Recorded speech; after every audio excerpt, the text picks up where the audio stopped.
డోర్వేకి స్వాగతం. ఏ manual to self సూచనలు లేదా సమాచారాన్ని అందించే స్వీయ శోధన సాధనం.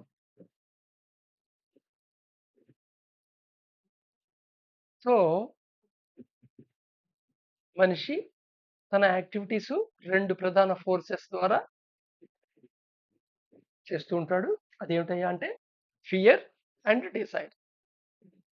మనిషి యొక్క ఎయిమ్ ఏమిటి? ఆబ్జెక్టివ్ ఆఫ్ లైఫ్ ఏమిటి? యాక్టివిటీస్ ఏ యాక్టివిటీ చేసినా సరే, యాక్టివిటీ మంచిదా చెడుదా పక్కన పెట్టండి. బట్ ఆ యాక్టివిటీ చేస్తున్న వాడి ఉద్దేశ్యం ఏమిటి? హ్యాపీనెస్. నాకోడు నచ్చలేదు. నేను వాడినెళ్లి కొట్టాను అంటే, ఆ కొట్టడం ద్వారా నేను హ్యాపీ ఫీల్ అవుతాను గదా! సో, మంచి చెడు పక్కన పెట్టి, మంచి చెడు అనే క్లాసిఫికేషన్ పక్కన పెడితే, ప్రతి మనిషి ఏ యాక్టివిటీ చేసినా, అది చిన్న యాక్టివిటీ అయ్యుండొచ్చు, చాలా పెద్ద యాక్టివిటీ అయ్యుండొచ్చు. జస్ట్ హ్యాపీనెస్ కోసం చేస్తుంటాడు.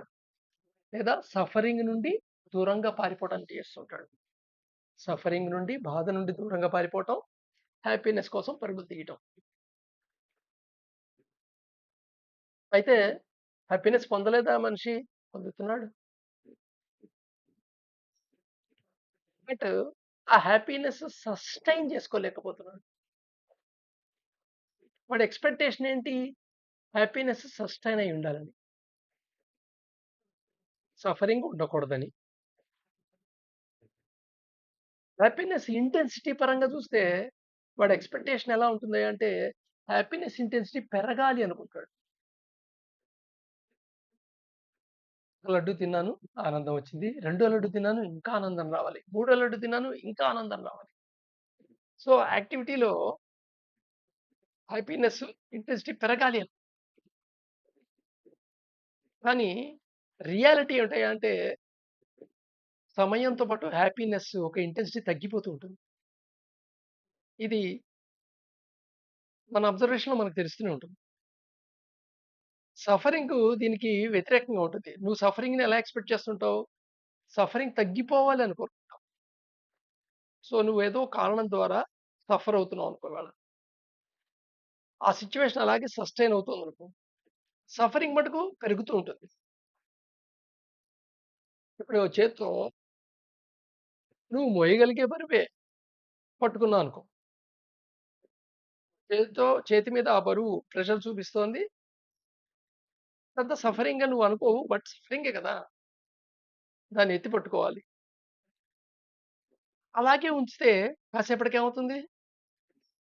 అరగంటకి, గంటకి, గంట దాకా వెళ్ళక్కల్లా 10 నిమిషాలు చాలనుకోండి. సో, దాని బరువు పెరిగిపోతుంది. నువ్వు ఉంచలేవు. ముందు ఈజీగా పట్టుకున్నవాడివి, తర్వాత బరువుని మోయలేవు. అదే బరువు. కానీ టైం గడిచినా మోయలేవు. సో, మైండ్‌తో కూడా అలాగే ఉంటుంది. ఉన్న సిట్యుయేషన్ ఏదుందో, ఆ సిట్యుయేషన్ నువ్వు భరిస్తానికి ప్రయత్నం చేస్తుంటావు. కానీ ఆ సిట్యుయేషన్ అలాగే టైమ్ కంటిన్యూ అవుతుంటే టైమ్ స్కేల్‌లో నీ సఫరింగ్ పెరిగిపోతుంది. సో, రియాలిటీ ఏమో సఫరింగ్ ఏమో విత్ రెస్పెక్ట్ టు టైమ్ పెరుగుతూ ఉంటుంది. హ్యాపీనెస్ ఏమో విత్ రెస్పెక్ట్ టు టైమ్ తగ్గుతూ ఉంటుంది. కానీ నువ్వు ఎక్స్‌పెక్ట్ చేస్తుంది ఏమిటయ్యా అంటే, కేవలం హ్యాపీ కావాలి, సఫరింగ్ వద్దు మాత్రమే కాదు. హ్యాపీనెస్ పెరుగుతూ ఉండాలి.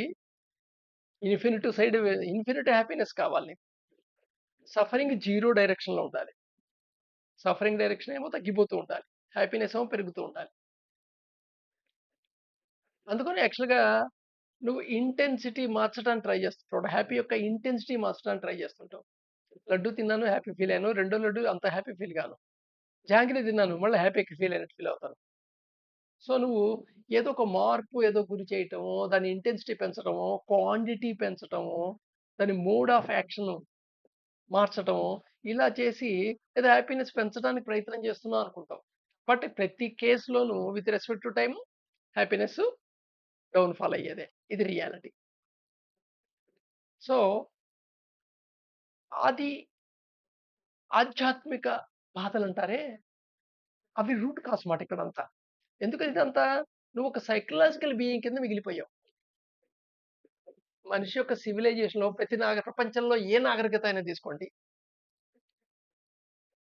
వాళ్ళు ఫార్మ్ చేసే స్ట్రక్చరు మంచుద్దేశంతో ఒక ఐడియల్ హ్యూమన్ బీయింగ్ ఏర్పడాలి అని చేసినప్పటికీ, బట్ సైకలాజికల్ బీయింగ్సే ఫార్మ్ అయ్యారు.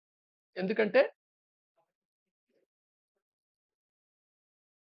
దాంట్లో ఉన్న ఇండివిడ్యువల్ కాదు. దాంట్లో వ్యక్త రూపం ఉంది. మన బాడీ, మైండ్. అవ్యక్త రూపం ఉంది. అది డివైన్ ఫ్రాగ్మెంట్. దీని యొక్క లక్షణాలు వేరు. నేచర్ వేరు. దీని లక్షణాలు వేరు. సో, ఇక్కడ గోల్ ఆఫ్ ధర్మ ఏమిటి? అది విజన్ ఇస్తుంది. ఆ విజన్‌ని మనం దర్శన అంటుంటాం.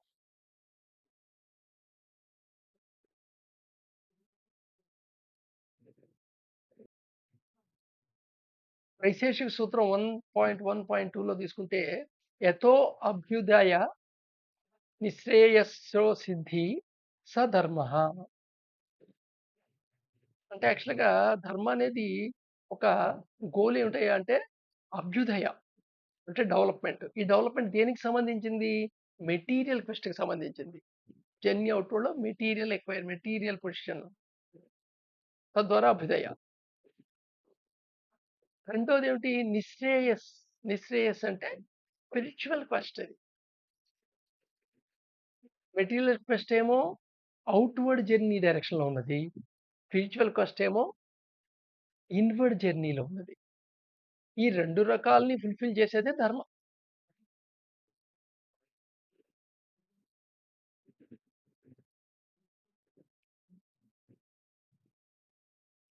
సో, ఫిజికల్ సఫరింగ్ మనం ఏం చెప్పుకున్నాం? ఆది భౌతిక సఫరింగ్. డైరెక్ట్‌గా నీకు ఒక ఇంటరాక్షన్ ద్వారా జరిగిన నష్టం. ఆది దైవిక అంటే ఏం చెప్పుకున్నాం?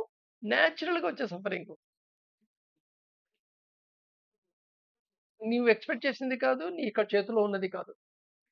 నువ్వు నడుచుకుంటూ వెళ్తున్నావు. కొండపై నుండి పెద్ద రాయొచ్చి పడింది. అయితే నీకు కేవలం నువ్వు 2 రకాల మనుషులున్నారు ప్రపంచం మొత్తం మీద. ఒకటే లైఫు. ఈ పుట్టడం, చావటం తర్వాత ఇంకేమీ లేదు అని నమ్మేవాళ్ళు. లేదు జన్మ తర్వాత మళ్ళా జన్మ, మళ్ళా తర్వాత జన్మ తర్వాత జన్మ అలాగా జన్మ కావాల్సిన వాళ్ళు. బట్ ఇద్దరికీ కావాల్సింది ఒకటే. ఒకటే జన్మ అనుకుంటే ఆ జన్మలో కంప్లీట్‌గా హ్యాపీనెస్ ఏమో కావాలి నాకు. నేనెప్పటి నుండి పోయేదాకా. ఎన్ని జన్మలున్నాయనుకుంటే అన్ని జన్మల్లో కూడా నాకు పూర్తిగా హ్యాపీనెస్సే కావాలి. So, I need happiness in my life. I need happiness in all my lifes. అంతే తేడా. బట్ హ్యాపీనెస్ అయితే కావాలనుకున్నదే కామన్. నమ్మకం ఏదైనా సరే. ఈ ఆది భౌతిక, ఆది దైవిక వీటికి మూలాలెక్కడున్నాయి? సరే ఈ అన్ రెండిటిని కొంత మేనేజ్ చేయటానికి కొంత దాని నుండి హ్యాండిల్ చేయటానికి అవకాశం ఉంటుంది. బట్ ఆది ఆధ్యాత్మిక అనే దానికి మందెక్కడుంది? బట్ అది రూట్ కాజ్‌గా పనిచేస్తూ ఉంటుంది. ఇది కాకుండా ఒక సివిలైజేషన్‌లో ఉన్న రోల్స్ ప్లే చేస్తున్న మనుషులందరూ కొత్తగా 3 రకాల సఫరింగ్‌కి రూట్ కాజెస్ వస్తాయక్కడ. ఒకటి కంఫర్ట్, రెండోది ఐడెంటిటీ, మూడోది ఇగ్నోరెన్స్. వీటికి రూట్ కాజ్ మళ్ళా స్పిరిచ్యువల్ సఫరింగ్‌లో అది ఆధ్యాత్మిక సఫరింగ్‌లోనే ఉంటుంది. అసలు ఈ లైఫ్స్‌కి బియాండ్ కూడా లైఫ్ ఉందా? అసలు లైఫ్ లేకుండా హ్యాపీనెస్ ఉండే ఛాన్స్ ఉందా? అనేవి ఆధ్యాత్మిక ప్రశ్నలు. ఎందుకంటే లైఫు అది సింగిల్ లైఫ్ అనుకో, లేదా అనేక లైఫ్‌లనుకో. నీకు కనబడేది సఫరింగే. నువ్వు ఎక్స్‌పీరియన్స్ అవుతుంది సఫరింగే. అప్పుడప్పుడు హ్యాపీనెస్ ఫీల్ అయినా ఓవరాల్‌గా నువ్వు ఫీల్ అవుతుంది సఫరింగే. సో, అందుకని ఒక ఫండమెంటల్ క్వెషన్ వచ్చిందనమాట. సో, బియాండ్ లైఫు అసలు లైఫ్ లేకుండా హ్యాపీనెస్ ఉండే అవకాశం ఉందా? అందుకని ఈ ప్రశ్నకి శోధించడాన్నే మనం జనరల్‌గా ఆధ్యాత్మిక అని చెప్తుంటాం. రేపు మళ్ళా ఇక్కడ దర్శనాలనేవి కలుస్తాయన్నమాట. దర్శనాలనేంటంటే దీన్ని హ్యాండిల్ చేసేవి.